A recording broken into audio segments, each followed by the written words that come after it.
آپ کے علم میں ہے ایک مسئلہ آج کل پھر سے درپیش ہے مسلمانوں کو، مسلمانوں کے جذبات بہت مجروح ہوئے ہیں۔ فرانس کے اندر جو خاکے بنانے کا ایک روش تھی وہ پھر سے چل پڑی ہے، کچھ مسلمانوں نے اس پر رد عمل بھی دیا، بعض وہاں پر ہلاکتیں بھی ہوئیں، لیکن اب جو منظرنامہ بنتا ہوا نظر آ رہا ہے کہ جو سیکولر ریاستیں ہیں، لگتا یوں ہے کہ جیسے وہ اس طرح کے چیزوں کو جن کے بارے میں ہم بہت حساس ہیں، وہ حساسیت ان تک کمیونیکیٹ نہیں ہوئی، وہ اس کو درجے کی چیزیں سمجھتی نہیں ہیں۔ ایسے موقع پہ آپ کو لگتا ہے کہ کیا مسلمان ریاستوں کا کوئی رول ہونا چاہیے ہے کہ وہ عالمی ضمیر کو اجاگر کریں اور ان پر دباؤ ڈالیں کہ ہمارے لیے یہ بہت اہم مسئلہ ہے جس کو وہ بالکل بے اتنائی سے برت رہے ہیں؟ میرے نزدیک تو اس سے بھی کہیں زیادہ اہم مسئلہ یہ ہے کہ رسالت مآب صلی اللہ علیہ وسلم کی ذات والا صفات کے بارے میں، دین کے معاملے میں، قرآن مجید کے معاملے میں اگر کوئی ایسی روش سامنے آتی ہے تو اس کے اسباب پر غور کیا جائے، یعنی یہ متعین کرنے کی کوشش کی جائے کہ کیا کوئی شخص کسی ذہنی اختلال میں مبتلا ہو گیا ہے، اگر وہ کارٹون بنا رہا ہے یا تضحیک کر رہا ہے یا استہزاء کا نشانہ بنا رہا ہے، کیا ہوا ہے اسے؟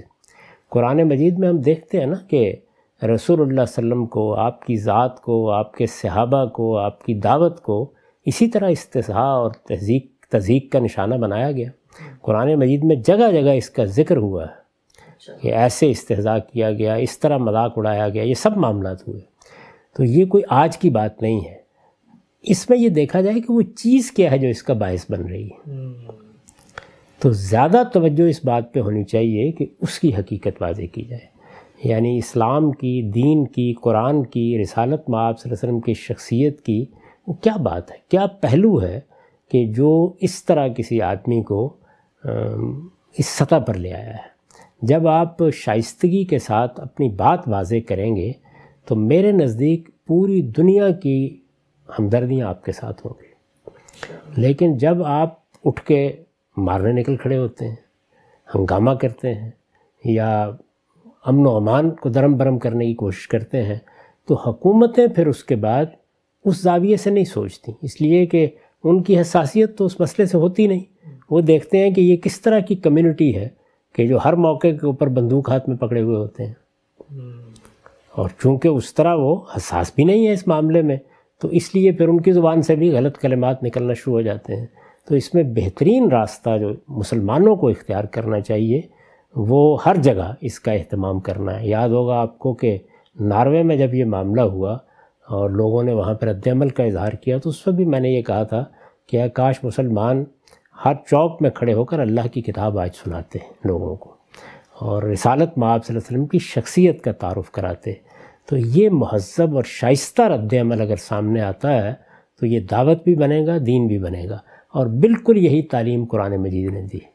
یعنی جس وقت قریش مکہ نے یہ رویہ اختیار کیا، جب اہل کتاب نے یہ رویہ اختیار کیا تو یہی طریقہ اختیار کیا گیا کہ ان کے سامنے حقائق واضح کیے گئے، ان کو ان کی غلطی پر متوجہ کیا گیا، یہ بتایا گیا کہ آپ کیا کر رہے ہیں۔ اگر ایک آدمی ناشائستہ رویہ اختیار کرتا ہے اور جواب میں ہم بھی ناشائستہ رویہ اختیار کر لیتے ہیں تو عام لوگ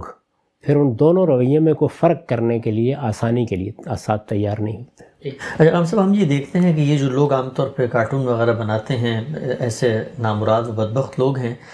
لیکن اس میں جو وہ پہلو نمایاں کرنا چاہتے ہیں وہ رسالت مآب صلی اللہ علیہ وسلم کی ذاتی زندگی، آپ کے کردار، بالخصوص آپ کی شادیوں کے حوالے سے۔ دو سوالات مختصر میں کروں گا۔ پہلا تو یہ کہ انہوں نے کوئی استدلال تو پیش کیا نہیں، ان کو چاہیے تھا اگر کوئی ان کو اشکال پیدا ہوا ہے تو وہ کوئی تحریر لکھتے، کوئی کتاب لکھتے تو ہم اس کا جواب دیتے۔ وہ تو بد تہذیبی پر اتر آئے ہیں، تو ایسے موقع پہ ہماری استدلال کی جو طاقت سے بیان کی گئی کوئی بات ہے وہ کہاں جگہ رکھے گی؟ انہوں نے تو اشتعال پھیلا دیا ہے سوسائٹی کے اندر۔ وہ لوگوں تک پہنچے گی، یعنی وہ ان لوگوں تک پہنچے گی جو کروڑوں کی تعداد میں ہیں، اور پھر ان کو اپنی قوم سے ہی صحیح رد عمل سے واسطہ پڑے گا۔ ان کے گرد و پیش کے لوگ ان کو توجہ دلائیں گے کہ تم نے کتنی ناشائستہ حرکت کی، کیسی بد تہذیبی کا اظہار کیا، اور تمہارے مقابلے میں مسلمانوں کے اہل علم کس طریقے سے اپنا نقطہ نظر واضح کر رہے ہیں۔ یعنی یہ جو بات میں نے بچپن میں سنے تھے حفیظ کے اشعار کے سلام اس پر کہ جس نے گالیاں کھا کر دعائیں دیں، تو جب آپ یہ دیکھتے ہیں کہ کوئی آدمی اس طرح ناشائستگی پر اتر آیا ہے اور آپ اپنے آپ کو اسی تحمل کے ساتھ دین کی تفہیم، تبیین، وضاحت،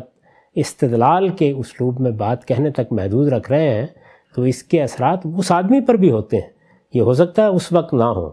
لیکن بعد میں وہ بھی سوچتا ہے کہ میں نے کتنی ناشائستہ حرکت کی اور میرے جواب میں انہوں نے کس تحمل کے ساتھ اپنی بات بیان کی۔ ہمارا خیال یہ ہے کہ ہم اس طرح کی چیزوں کے بارے میں مظاہرہ کر کے، احتجاج کر کے یا اور اس طرح کے اقدامات کر کے خاموش کر لیں گے اس معاملے کو۔ ایسا نہیں ہوگا، یہ بڑھتا چلا جائے گا اس کے نتیجے میں۔ اگر آپ اس کے بالکل برخلاف استدلال کا طریقہ اختیار کریں گے، تہذیب کے ساتھ اور شائستگی کے ساتھ اپنا موقف واضح کریں گے، دوسرے کی بد تہذیبی پر بھی توجہ دلانی ہے تو اس طرح توجہ دلائیں گے کہ اس کے دائیں بائیں کھڑے ہوئے لوگ بھی پکار اٹھیں کہ تم کس پستی میں کھڑے ہوئے بات کر رہے ہو اور یہ کس بلندی کے ساتھ تمہارے ساتھ مخاطب ہے۔ تو اس وقت یہی طریقہ موضوع ہے۔ باقی رہ گئی یہ بات کہ آپ کے پاس اگر طاقت ہے دنیا کی، آپ سپر پاور ہیں، تو پھر ٹھیک ہے، اس کو جنگی اقدام قرار دے کے آپ اس کے خلاف جنگ کا فیصلہ کر لیں۔ جب یہ حیثیت نہیں ہے تو یہ کیا چیز ہے؟ یعنی میں تو کبھی نہیں میں اس کو اپنی توہین سمجھتا ہوں کہ اس طرح کے لوگوں سے کوئی مطالبہ کروں، مظاہرہ کروں، احتجاج کروں، یہ کیا چیز ہے؟ میں یا استدلال کروں گا یا میرے پاس طاقت ہوگی طبیعت درست کروں گا، دونوں ہی راستے ہو سکتے ہیں۔ تو اس وقت مسلمان اس پوزیشن میں نہیں ہیں۔ یعنی کیا آپ اس وقت فرانس پر حملہ کر سکتے ہیں اس پوزیشن میں؟ آپ تو اپنے قریب یہ بات نہیں کر سکتے، اپنے ملک کے اندر یہ نہیں کر سکتے۔ تو اس لیے وہی رویہ درست ہے جو قرآن مجید نے ہمیں مکی زندگی میں سکھایا کہ صبر کرو اور اپنی بات دلیل کے ساتھ کہو، دوسرے کی غلطی واضح کرو، تفہیم اور تبیین کا طریقہ اختیار کرو، اور تفہیم اور تبیین کا طریقہ اختیار کرنے سے لوگوں کے دل کھلتے ہیں، وہ آپ کی بات سننے کے لیے آمادہ ہوتے ہیں۔ بہت بڑی تعداد گرد و پیش کے لوگوں کی خود اس شخص کا یا اس طرح کے لوگوں کا منہ بند کرنے کے لیے اٹھ کھڑی ہوتی ہے۔ یہی طریقہ ہے جو دلوں کے اندر راستہ نکالتا ہے اور ایک قوم کو عظمت اور شوکت عطا کرتا ہے۔ آپ کے پاس طاقت نہ ہو تو آپ کے پاس ایک ہی چیز ہوتی ہے برتری کے لیے، وہ آپ کا اخلاقی وجود ہے۔ تو اخلاقی وجود کو آپ اگر نیچے کر لیں گے تو لوگ ادھر نہیں دیکھیں گے کہ اس نے کیا کیا ہے، وہ دیکھیں گے آپ کیا کر رہے ہیں۔